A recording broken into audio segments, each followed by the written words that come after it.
centuries, people's imagination for future have been something, which comes along with the development of human society, while a city is considered to be a living space for inhabitants and attached strongly to humanity.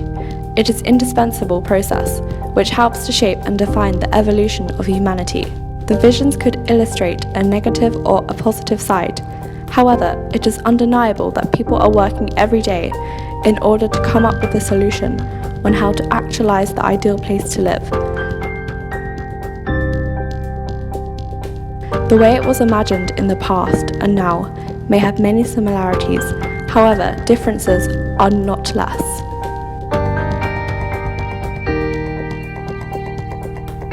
Le Corbusier and Albert Speer represented a strong aspect of how social change could affect visionary. Industrialization and the two world wars had left such strong and marvelous effect on the society in every aspect. The introduction and the enter of mechanism had influenced the way Le Corbusier think and design his buildings and cities strongly. What he called purism, meaning his belief on how a house should be as effective and flexible as a machine and meet inhabitants' needs and demand. This illustrates how the machine era created an impact on his thoughts. Albert Speer, on the other hand, worked under Adolf Hitler and followed the Nazis' theory and idea, thus showing clearly how the World War II had shaped an architecture's mind.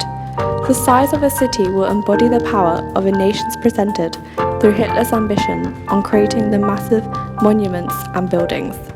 City planning and visual thinker now consider more about the realistic possibilities and adding a touch of avant-garde sense onto contemporary elements.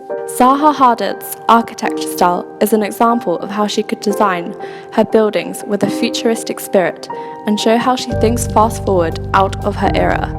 The Iraqi-British architect is well known for her combination of geometries and shapes in order to produce a unified form. The curving shapes, the incorporation of glasses and steel, and the crystallized strata all have effectively created a dynamic, vibrant, and engaging sense of architecture. Singapore, on the other hand, is a city and one of the most relevant examples of the closest definition of a futuristic city. It shows how well a city could be designed to ensure the effectiveness for its inhabitants and its aesthetic side at the same time.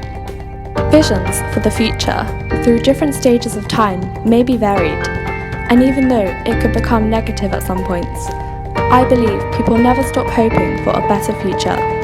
It is becoming more and more realistic thanks to the advanced level of technology that we've got at the moment. However, future needs to be built up from the past.